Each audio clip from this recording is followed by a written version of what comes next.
back in 2017, I walked and cycled Land's End to John O'Groats. And as I was doing it, I thought, well, what could I do next? What seems like the obvious next step? And that seemed to make it into a triathlon. So no one had ever stand-up paddleboarded Land's End to John O'Groats before. So that was a real draw for me for the adventure, to just paddle at my own pace and get to the end and by default get a world record.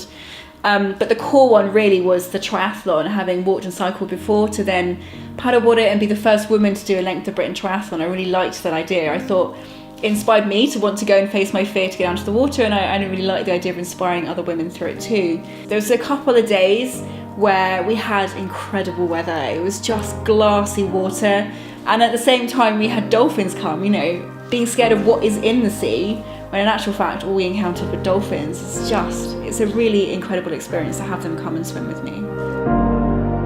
So the other records that I got along the way as well were to become the first person to stand up paddleboard the Length of Britain on an inflatable board, but also my route took me across the Irish Sea, so I was the first woman to paddleboard across the Irish Sea as well.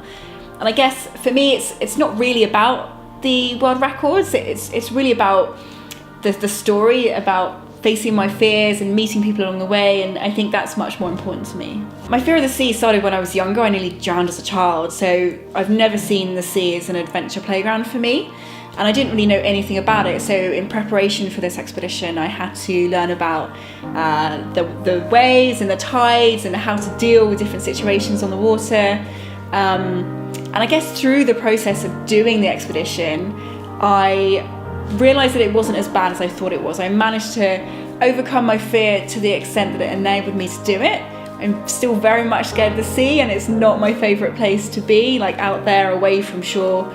But it was an incredible opportunity to see what I could do, to face up to that fear head on and see what I was capable of.